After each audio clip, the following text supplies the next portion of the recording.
Before we get underway with today's interview, a quick word about our sponsor, PropTex. What do the most engaging and interesting real estate listings in the world look like? Well, PropTex is pretty close. PropTex is a leading provider of the gadgets and tools a portal needs to keep users on site and engaged with the next home of their dreams. Head to proptex with 2x's.com or email Stefan, Stefan, at proptex with 2x's.com. Now, on to today's interview with Richard Hayes, COO at Zoopla. Enjoy.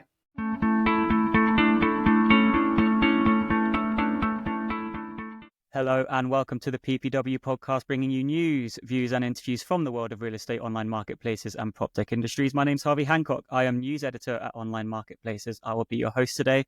We've got something a little different for you today. Unfortunately, Simon Baker is missing his first ever episode of the podcast. So taking his seat today is our editor and head of content, Edmund Keith. Ed, how are you doing?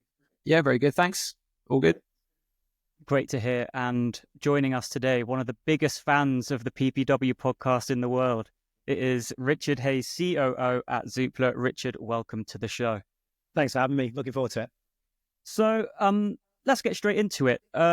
Richard, let's give you a softball to start us off. Tell us a little bit about where Zoopla sits in the hierarchy in the UK, and tell us what Zoopla is planning on doing to challenge the big word that we have to talk about, which is Rightmove. Yeah, so we're effectively number 2 portal in the UK by all measures that count, and have been in existence for about 18 years now. So kind of, I think, seen certainly from a customer base perspective as the more innovative, more data orientated, more forward thinking portal. We've always, tried to think outside the box, I think, in terms of how we drive engagement and how we deliver value to customer. And that's often the case when you're a number 2, right? And you've got to think a bit differently about how you operate in a market dominated by a number 1 portal. We've probably got one of the most dominant marketplaces in Europe as our number 1 competitor, which is Rightmove, and that forces us to think really differently. But we have some things to our advantage as well in the fact that we're private business. We can be more aggressive in our investment into our product and our experience, and it allows us to think a little bit differently about how we scale and how we operate as a marketplace in the UK. Yeah, I've got a question about that, Rich. So we've spoken to other people who run Challenger or number 2 portals around the world. We've actually got a good episode with Tony Blamey, who runs Fotocasa in Spain, coming out soon. And they will kind of say something along the lines of kind of getting market share off the leader has a lot to do with if you can dominate in certain regions. If you can dominate in one region, then you can kind of spread that out. Is that the case in the UK as well? Yeah, I think so. I mean, just before we came online, obviously, I was talking to the fact that really I'm a novice in the world of marketplaces. I've been at Zoopla for just over 12 months now and been learning as fast as I can, and using the podcast here to kind of skill up and increase my knowledge, because you do a great job of giving us an overview of what's going on in the market.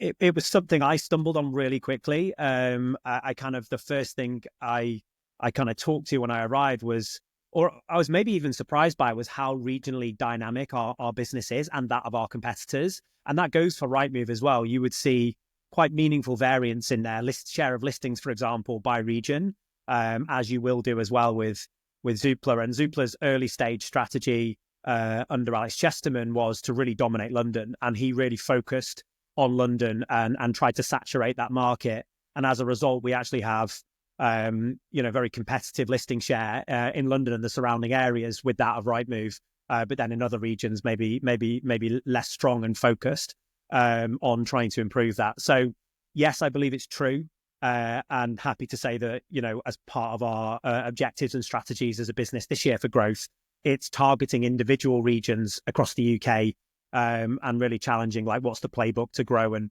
improve performance in those individual areas. Okay, and how much, so you said you're kind of new to all of this and you're looking at what other portals are doing in other markets and just kind of getting a hang of it.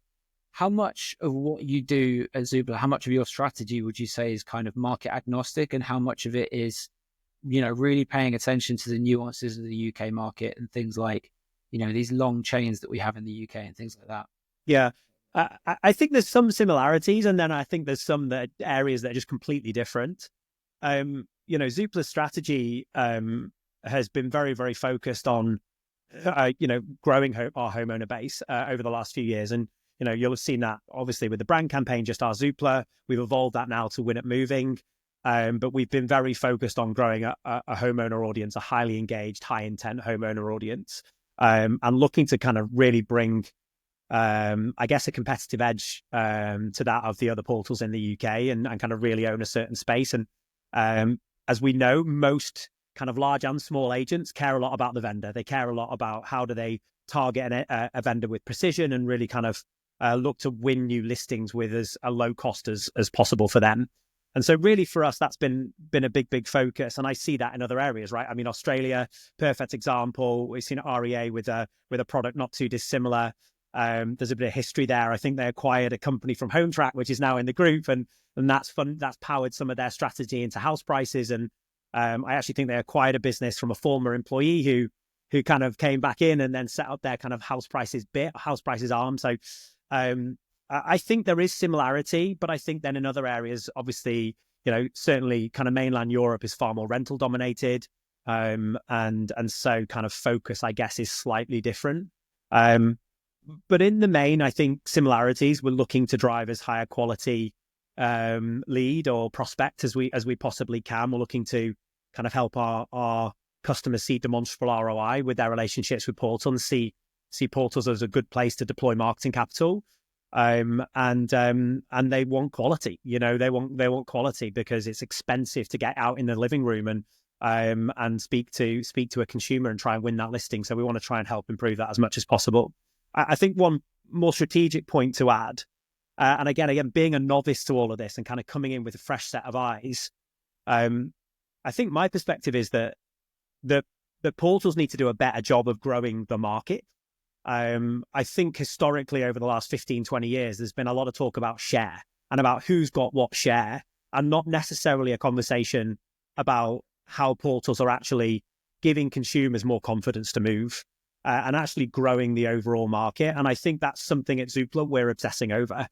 How can we take a really highly engaged homeowner audience and look to give them the tools that they need to move more confidently and to actually commit to making that move. We've got a great statistic that for My Home users, which is our kind of like where you would track the value of a home, we've got over 700,000 people declaring they want to move home within the next 12 months. But we know of that audience, only around 350,000 will. So there's this clear divide between who wants to move and who will actually move. And if we as a portal can do a really great job of greasing the wheel there, and obviously helping that a higher percentage of those consumers go on to move, I think we're playing a far more vital part in that kind of estate agency and building life cycle, and having a more impact on the ROI of our customer base. Let's dive into that a bit then. So let's grease the wheel in public, Richard. What is Zoopla doing to grease that wheel? I mean, this goes back to our conversation we had in London at the end of 2024. Great, thanks for having me, by the way. It's a pleasure. Tell us about the data and the tools that Zoopla are using to try and expand the market in the UK. Yeah. So a little bit of context about My Home. So My Home lets you track the value of your home. And more recently, there's been some evolution of that so that a user can actually go on and there's some playability in value. So if a user wants to list their home at a certain price, how many views would they get on their listing? How many leads do we think would get sent? How long do we think it might take for them to sell their home? So we're starting that foray into not just value, but more than just value, right? The ability for a consumer to build confidence in kind of their appreciation of, is their home sellable, and when's the right time? Is now the right time to sell? So that's been a big focus from a consumer experience perspective for us. We now have 4 million people in the UK tracking the value of their home or tracking their property in My Home. And yeah, that's been a big focus for us. We added 1 million users to that in the last 12 months. We expect to add another 1 million users in 2025. So expect to end this year on over 5 million homeowners tracking their property. Originally that strategy was more focused on kind of the whole ecosystem of a homeowner. So like being more kind of like, regardless of whether you were thinking about moving or thinking about staying, there would be an experience for you in my home. I think the nuanced shift in our strategy over the last 12 months is to make that far more focused on the vendor and far more focused on that sale journey. Because I think there was quite a lot of noise in my home, and I think it's probably diluting the impact of the consumer experience. In terms of engagement, we expect to see about 1.4 million homeowners this month come back to my home. So the engagement rate's really, really high. So effectively, 1.4 million active homeowners back on Zoopla from that claimed homeowner base. So the engagement is incredible. We do a brilliant job of getting people back to the site, and not just my home, right? We get them back into search as well. So, we get that high intent audience back into search. And we've been really working hard, certainly over the last 6 months, on then looking to develop a much better quality vendor prospect out of that audience. So we have a valuation product today, which sits kind of separately to our My Home audience, but we've been working really, really hard on how do we now turn a My Home user into a vendor prospect for our customer base. And that's where the growth is for us. So how is that monetized? So this is all sounding great. I personally really like this idea of this kind of like logbook that you have for every property and people tracking it. And I'd also be interested to know how many people actually own the homes they're tracking versus, people like me who are just curious. But how does this all turn into monetization? How is this all packaged for an agent? Does an agent pay for all the, seller leads separately, or is it, part of like a, gold standard package for them? Like, how is the business around this? Yeah, so we haven't built one yet. Well, and we've built one in the background. We've not yet launched it. So we expect to launch it this year. This is really what we perceive to be our competitive advantage versus our, obvious competitors in the UK. And really where we think we're going to stand out and start driving far more kind of, far more ROI for our customer base. This is why we at Zoopla right now are pretty excited. We've done this testing over the last 12 months about this audience and turning this audience into prospects. And for every prospect, we've been doing kind of experiments, user testing offline. And of the audience that we've started tapping into and sending over to agents as part of our more holistic valuation product, which exists today, which to your question is part of package. So a customer can buy what's called a Val Booster, which gives them access to an area code or what we call an out code. And they then get to appear in any agent comparison experience on our site. And then we generate lead volume. Some of that is on fair usage, and some of that there is fair usage plus a cost per lead, basically. When we've added some of our My Home audience prospects into that mix, which is what we've been testing over the last few months, we've seen that My Home audience prospect convert to a listing at 35%. So we're really excited, given the scale of the My Home audience and the fact that we've got 700,000 people in there that are telling us they want to move in the next 12 months. Really, for us now, it's how do we convert that into prospect volume, and then work with our customer base on kind of a fair value for that prospect moving forward. Okay. I want to talk a little bit about propensity modeling, because it's something that you spoke to Harvey about when you did the interview back in December or whenever it was. What's really interesting for me here is like, what's the moat? Like, why aren't other real estate portals doing the same thing? I'm sure they are to a certain extent. I think propensity modeling is a pretty well established thing now, and most businesses, e-commerce probably set the way there in terms of. We all know that Amazon, products you might like kind of thing, which is kind of based around kind of propensity modeling this and a likelihood for a consumer to go on to buy something. So it's reasonably well established in a digital world, and certainly has been established and Zoopla's been using propensity modeling to evolve consumer experience and understand the quality of a consumer on our website for quite some time now in terms of the experience that we deliver. Specifically how it relates to seller leads. So you obviously have this back end, people can track what, their home's value, et cetera, et cetera. Why is Rightmove or On the Market not done the same? I think because they don't have the same level of engagement of a homeowner audience that we do. That's been a big focus for us over the last few years. That's where we see our competitive advantage sitting. And, we've invested a lot of marketing dollars and brand effort in really being known for value. One in two adults in the UK thinking about home valuation are now going to go to Zoopla and get a valuation. And we, in terms of share of that audience for valuation, we dominate the UK, dominate any other portal. So that's where our real investment has been in terms of our kind of strategic growth. And some of the consumer metrics are really positive. We've not yet commercialized that. So that's on us to kind of really grow into over the next couple of years and really work hand in hand with our customer base to evolve that. How we use propensity modeling is we evolve our My Home experience relative to what we think you're likely to want to do.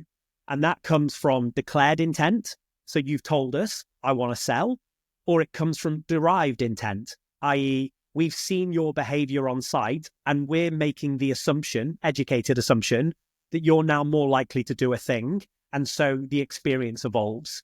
And this has been a big push that I've been driving towards certainly over the last 12 months in terms of our digital strategy and making sure that we deliver a more personalized experience and that our strength in valuation follows a consumer around the website. It's not just living over in My Home in a separate thing over here, but it actually becomes a key part of the user's search experience because every seller's a buyer in the main. And obviously that juncture is really, really important.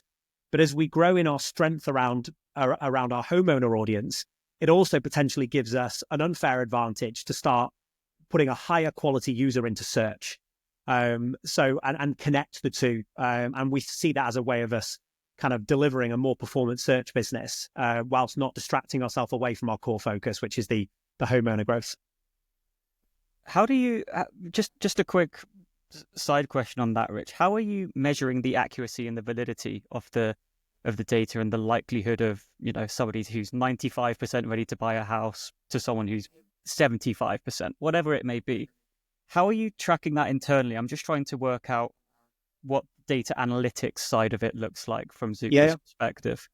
It's great, right? Because it's one of the only feedback loops we actually have. Because obviously a buyer lead, we know that a home goes on to sell, but it's difficult for us to necessarily know whether the applicant lead that we sent is attributed to that purchase. Because there's 3 portals in the UK primarily driving decent volume. And if you include Prime Location, which is one of our brands as well, a 4th portal driving applicant volume. And it's hard to know which portal can be attributed to that purchase. The great thing about the sales journey is through land registry data, we do get to see whether the home that one of our vendors had to sell went on to sell their home and in what time frame. So we can do a complete feedback loop and we can use that data to put back into the model. So the user that claimed a home, that declared intent and that did X, Y, and Z on the website that also went on to sell their home 3 months later is a fantastic feedback loop, right? To then feeding that propensity model and looking to then target more users like them on the website. So I love this funnel because it has a beginning, a middle, and an end, and we can access the data. We can see that user did sell their home. We've obviously also got the listing data, right? So we get back from the agent that the listing that consumer might have previously claimed on My Home was sold subject to contract and then obviously went off the portal as a sold property. So we've got better leading indicators of the quality of a vendor than we do potentially a buyer and an applicant lead.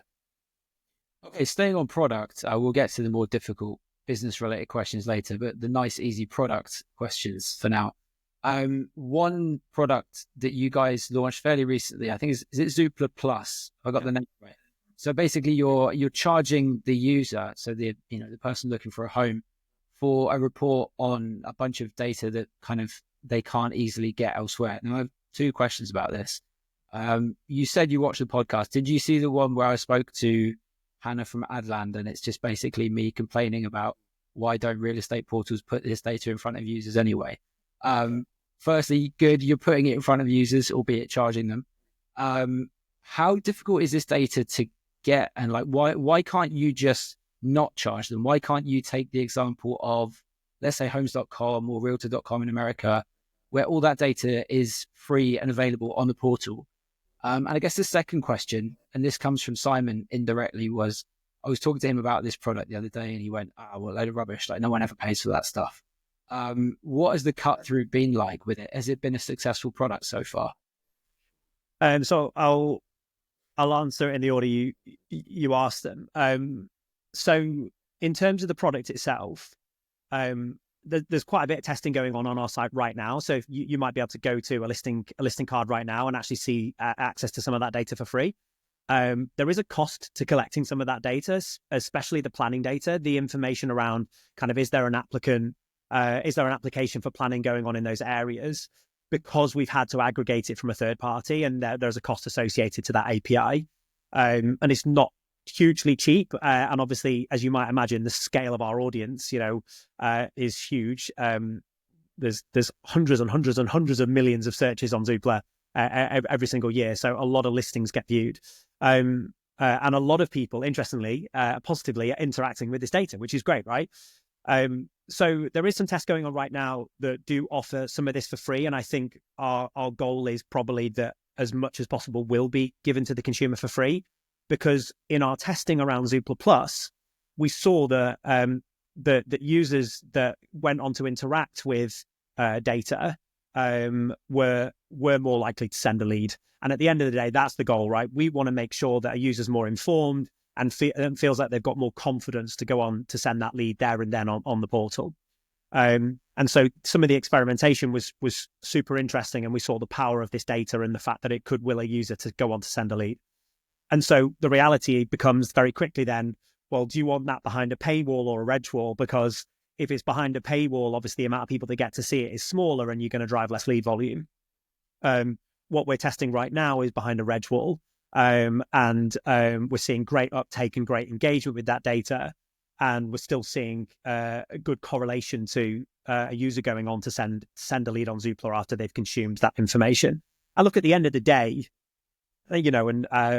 interesting, the kind of the debate last week on the podcast about AI and impact on search. And, I think there's an obvious place where portals can still really win, right? Which is, what data have you got behind a reg wall that can't be aggregated by the likes of GPT that adds real value to the consumer? And that is going to be convoluted data that needs aggregating. GPT are never going to, OpenAI are never going to go away and say, do you know what we really need to do? We need to build an API that gets planning data in the UK so that we can add stuff that's behind a reg wall on portals. And likewise, I don't necessarily think estate agents are going to go and do that work either and aggregate that data, because there's a cost involved and it takes time and effort. So obviously the data that we serve to a consumer is very important for our strategy. And clearly we want to be the most engaging portal in the UK. We want consumers coming to Zoopla because they get a lot more value than they do on the other portals. Although we know the crux is that listing content's really important. And that's probably the hero metric, but a very fast follow is time on site, the level of engagement that a user is having with a listing, and can you, again, will a user with the tools that they need to move more confidently, will a user to go on to send a lead of some description. So I completely agree with your sentiment. I think you're totally right. I think this should be, wherever possible, accessible for all. I don't necessarily think it needs to behind a paywall. It probably needs behind a reg wall of some description, but most savvy digital businesses care about their active known audience, right? And growing their scaled audience base. So that's no different at Zoopla. But just to not rebuttal Simon, but the early stage experimentation on Plus was really positive. So we had thousands and thousands of people paying us for that data. And they were paying us, we had a few different price points that we were testing, ranging from $6.99 up to $12.99. And we saw some really positive results. I don't think consumer monetization is dead to me. I don't think it's off the table for us in the future to support that journey. We never want to disintermediate the agent. That is not the strategy of Zoopla, and we absolutely don't want to go there. Yeah, and I don't think we have the ability to do what, say, Hemnet are doing, where it's completely, consumer pays for all. I don't think we'll ever get there in the UK. But as agent commission gets more and more squeezed, right? I was speaking to an agent only last week, a key agent of ours, I think six branches, forward-thinking agent, really smart, but basically saying he thinks his average commission now in reality is coming out under 1%. And they're getting squeezed really, really hard. But, the cost of inflation around digital advertising is only going up. We've seen it ourselves in our own advertising this year, 15% increase in the cost of advertising digitally. So the cost of doing everything is getting higher, but state agency fees seem to just be getting more and more squeezed.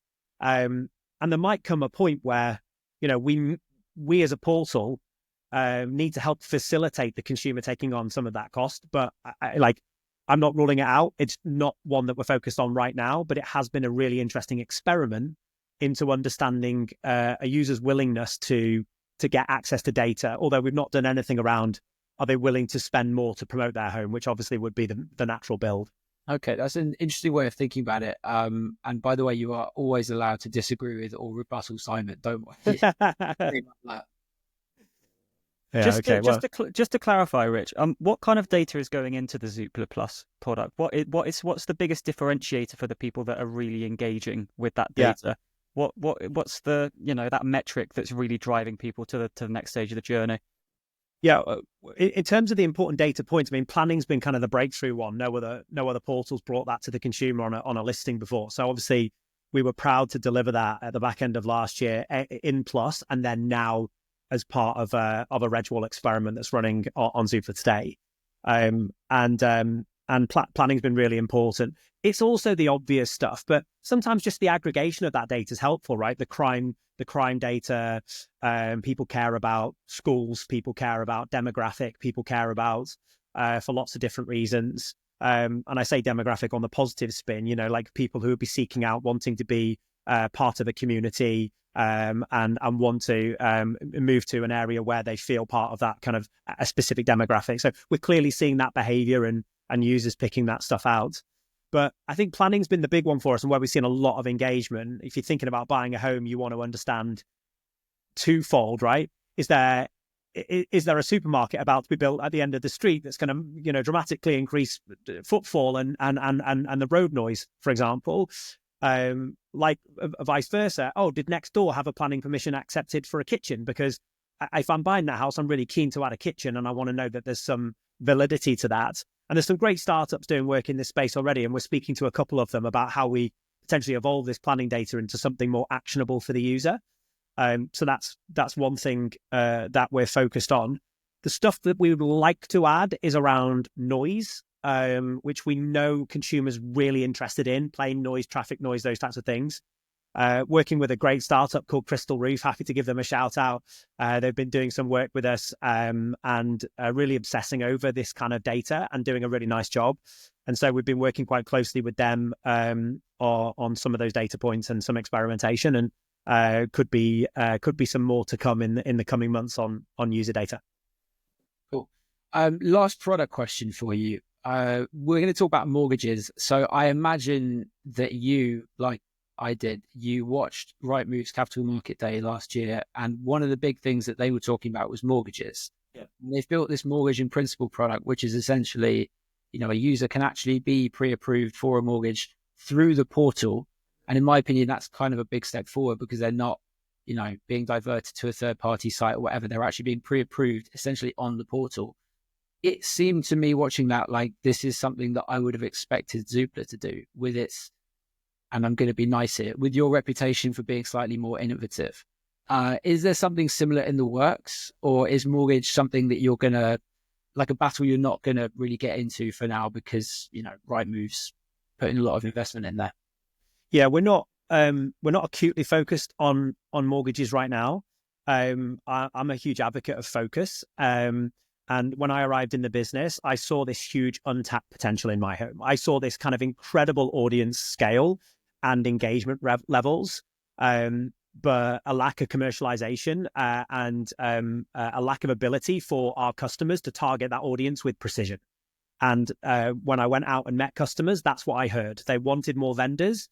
They wanted to find them cheaper, and they wanted to have a higher success rate.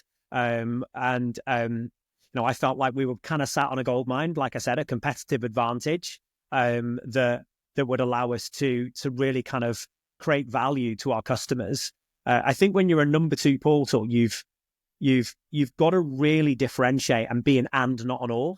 And I think that's really important. I think there's definitely space for more than one portal, but I don't think there's space for multiple copycats, right? I think you have to differentiate and you have to offer clear competitive advantage.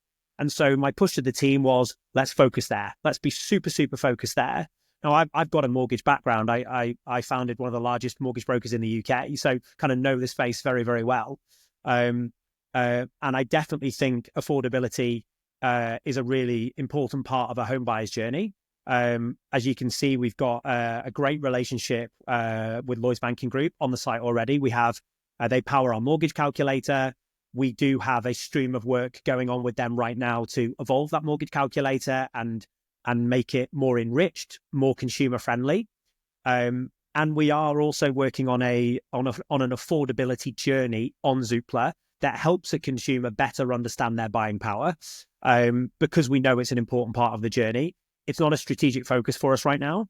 It's something that we're testing into. That you can, that journey is live. There's an affordability journey live on Zoopla right now, but we're not screaming about it. But watch this space. I think there's an opportunity for us to improve the consumer experience by adding some additional layers of fidelity there. But it's not core to our strategy right now. Fair enough. Actually, a lot of what you said there would have had Simon, whenever he listens to this, nodding along in approval. You said a lot of things that he tends to preach about to real estate portals. So that's enough of the product. I want to talk the business, because I think a lot of people listening to this podcast will be up, shouting at the screen going, when are you going to ask about Zoopla's business? Because it's something that we have spoken about on previous episodes, as you mentioned.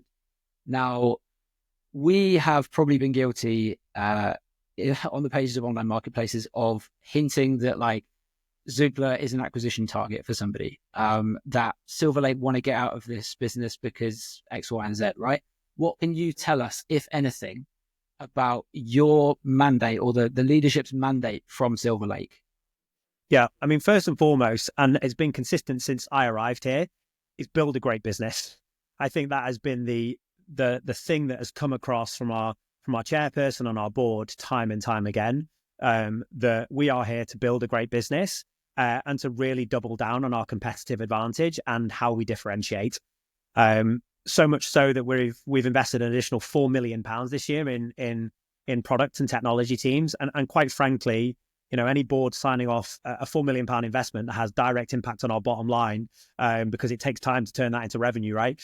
I think I don't need to elaborate. If we were literally in negotiations to sell this business right now, the last thing we'd be doing is investing in our team to grow our proposition and really double down on what we see as our competitive advantage. So I think that kind of puts that one to bed. The message is grow a great business. The message is double down on our competitive advantage, and the message is we will support you to do that and to deliver that.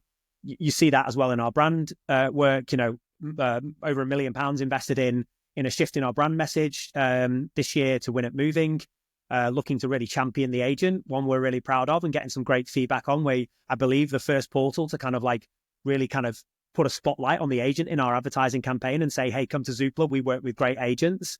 Got put some criticism for calling them the GOAT. Supposedly modern day terminology, but actually great to see someone on Pi say, no, actually it was Muhammad Ali. I think that was first the phrase was coined. So I wouldn't take it. The comments section of Property Industry. No, it's fun, eh? It's fun. It's fun. Yeah. It was fun, but I appreciated the fact check on where the term GOAT came from. But look, I think we're investing in the key assets of our business now. Investing in our brand, both in terms of the message that we have to say and how we're amplifying it. And we'll continue to spend huge amounts of money on brand and advertising. I know some of our competition have talked to these wild claims of the amount of investment they're doing. Zoopla spent hundreds of millions of pounds on brand, like hundreds of millions of pounds over the course of the last however long. And anybody that knows anything about building a brand, it takes time and money. And we've been doing exactly that to invest in that proposition. So look, I think the outlook for us is positive. We feel very confident about our competitive advantage. we've got to turn that into real product for customer now, and that's exactly where we're focused today. And our board is incredibly supportive of our strategy and what we want to execute against this year and beyond. What about on the market? Because Andy Florence said, I'm willing to be the top 10 advertisers in the UK to have homes.co.uk. Maybe that's what it's going to be rebranded to. I think Ed had something in his show notes, something along the words of what's the defense mechanism. So I know you guys aren't focused on the competition. You're a very internal looking business in terms of focusing on yourself. But at the same time, is there any trepidation about, investment into the brand and stuff when you know that there's an upstart competitor that's really going to try and push you and step on a couple of toes along the way? Yeah, look, we're a grown-up business. We understand our risks and opportunities, and with any change comes opportunity as well as risk. And I think it's the businesses that obsess only over the risk that often get disrupted in this time. So are we aware of our risk? Yes. Are we aware of the potential opportunity that might create? Yes. And I don't think OTM is the only disruption. AI is clearly another disruption that's taking place right now. We are going to see businesses disrupt markets faster than I think we've ever seen in our lifetime over the coming years. And I think businesses that are acutely aware of that and investing in and focusing in their experiences and how they can evolve those experiences and take advantage of this incredible new technology that's in our hand, literally in our hands right now. I think there's opportunity for well-established dominant markets to be disrupted. So if OTM want to do that by spending their way there, great, go for it. Let's see how it plays out. I think they've also done some innovative product stuff in the States, and I'm sure they'll bring that over. We've talked about the value of experience and data behind reg rolls and those types of things that I think they've done a nice job of in the States. I think slightly less relevant in the UK market, where people don't tend to move as far afield as they do in America. So kind of like the importance of really knowing Brighton when I live maybe 20 miles away. How important is that? I don't know, but I'm sure they'll be thinking about that, and I'm sure they'll do a good job. We're as excited about the opportunity that this disruption presents as we are cognizant of the risks that it brings, and also acutely aware that our customers expect to see good lead quality and good lead volume from us. And we've got to be very, very focused on doing a good job there. And we have been. So yeah, not ignoring them, but also not like dramatically changing our strategy to solve for them. You told me in December that you're obsessed with AI. Things are moving quickly. We obviously did the episode on agentic search a couple of weeks ago. What have you spotted as the big opportunity with AI from inside Zoopla's walls? I don't want to give too much away. I think look, there's an obvious evolution of search somewhere, right? And I think that for the last 20 years, we've been, sorry, Ed, we're back to product here a little bit, but for the last 20 years, I think we've kind of had this status quo of how a consumer thinks about crawling listings. I think we've seen some really nice innovation over the last couple of years in other areas. So I think, interestingly, like hiring, I think has been a really interesting evolution. Crawling through jobs, that's got a lot smarter, how you might now match to a job and all these different types of things. I take a lot of inspiration from LinkedIn. I think some of the stuff that they're doing is really cool. And I think there's actually some smarter innovation around some of the competitors of LinkedIn about how they're really trying to change the way in which people go around job hunts, for example. So I think there's learning everywhere for us in different sectors that we can really learn from. But I'm most excited about search, how it becomes more personalized, more collaborative, and more rich, I think, in terms of the data, and also more proactive, I think. And I think some of that was alluded to in your previous podcast about kind of, would you have an operator helping you kind of, what's the evolution of property alerts, for example, in a portal world? Property alerts is probably a really important channel for all portals in the UK. What might the evolution of a property alert be with AI, and how could it be more personalized and a more enriched experience? So I think the word collaborative there. Yeah. What does a collaborative search look like to you? Well, I think it's two-way, right? We've got nuance when it comes to our search desires and what we want from a home, for example, that doesn't necessarily always get covered off in the filters. But also filters is a good place to start. So I think I don't think I'm thinking quite as extreme as I'll just throw a load of stuff in. As Simon said, I just want to go, I want to live here and I want to do this. I'm not sure people do, actually. I think they want a framework in which they operate around. And we have already done some testing in just open text search. We've got already what we call smart tags. We've not pushed it yet. It's not a product yet, right? But in the background, we're testing with processing all of our imagery, all of our descriptions for all of our homes, and starting to deliver what we're calling smart tags, right? Which is it's a back end word. We'll think of a consumer treatment of it when we're ready to talk to it. But what it's meaning is once we're getting to like 95% certainty on the coverage of those smart tags, we're introducing new smart tags and we're bringing more and more in. So kitchen island or sea view or all these different things that we want to be important. Our UI at the moment is quite parochial. We're fine with that. That's not where our focus is. Our focus is in the back end of how we evolve the technology to advance our ability to understand a listing better, understand the description better. So I think that's where our focus is right now. And then we'll start to think about the UI and how we can evolve it from there. But, also some good stuff going on. Jitty doing some nice stuff in the UK, small startup. Again, it's tough when you've not got the listing coverage to be able to actually really have a good consumer experience. But I think they're thinking about it in an interesting way. I think there's a couple of slightly different ways to think about it. And as we know in this market, scale is critical. But yeah, and I think the collaborative piece could be, that you have potentially an agent or an assistant helping you with your search, and then we just have to work out how do we balance that with ensuring that we still deliver enough impressions on listings for our customer, and make sure that we're doing a good enough job of still marketing their homes, because obviously at the end of the day, that's what's critical to Zoopla's success.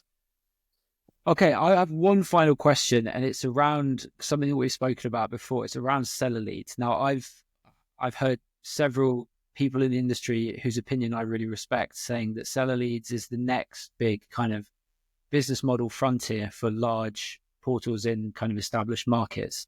I'm interested how you think. So you said you haven't really thought about how you commercialize it yet, but I'm not quite sure I believe that.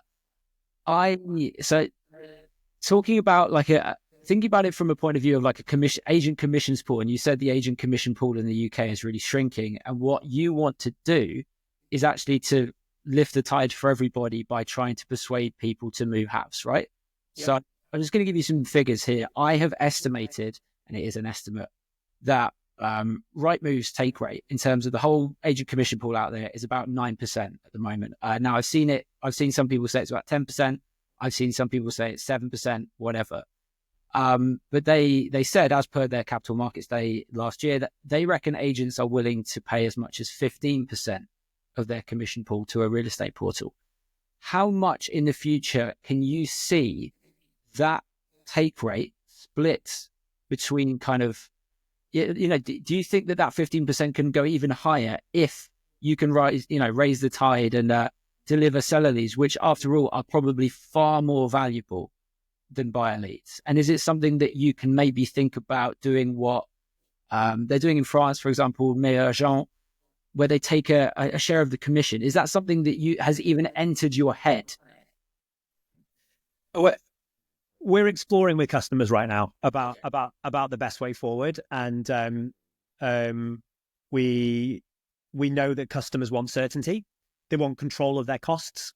They don't like surprise bills at the end of the month, certainly not from Zoopla. And so it's really important that we give our customers control. But obviously, if we really can bring value to them, then there's going to be a fair cost associated to that value. In terms of the 15%, I think about our SAM slightly differently, I would say. I think we're...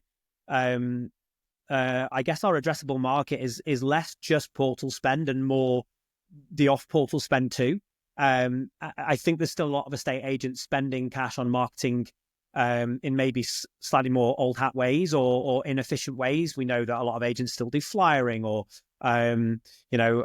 maybe sending out negotiators who have a spare couple of hours to go and do some door knocking or whatever it might be. And there's a cost associated to all of that, Ed. And I think it's our job as innovative, I want to say portal, but actually, real estate businesses to give estate agents and builders more impactful, more measurable ways to spend their marketing dollars. And that doesn't necessarily mean that we are then tied to what an agent is willing to spend on portals, because their willingness to spend that money is relative to the value that they perceive from that portal today. Obviously, our goal as a portal, especially with our competitive advantage with My Home, is that we renew that perception of what the value of a portal is, especially Zoopla in the UK, to our customer base. And so it's on us. It's our responsibility to shift that perception. It's our responsibility to prove to our customer base that we have a really valuable kind of flow of leads or an ability for customers to target that audience with precision, both on Zoopla and off Zoopla. So how do we help them target a high intent user on portal and off portal to help them grow their brand, win share in their specific territory, and impact their bottom line, which is ultimately the thing that they want to do. I think they'd spend 50% if it meant that their bottom line was growing. So I think it's just relative to ROI, improving the value. And certainly at Zoopla, that's what we're focused on, and less focused on, what we perceive is the maximum amount we think we can get out of an agent. Absolutely. Well said, Rich. Well said. Thank you. Fitting words at the end of the interview. Love to hear it. Right, then we'll wrap it there, ladies and gentlemen. That was a really good interview. Thanks so much for your time, Richard. It's a pleasure to finally get you on the podcast. And I think we're going to try and get you to speak at our Europe conference later this year. You've got to Simon as well. Yeah, I know. I know exactly what Simon was going to say at the end of that episode, so I thought I'd just say it for him. Let's try and make it happen. We'll try and make it happen. Right then, until the next episode, ladies and gentlemen, it is goodbye from Richard Hayes. See you later. It is goodbye from Edmund Keith. Bye. And it's goodbye from me. Thanks for watching, everybody. Goodbye.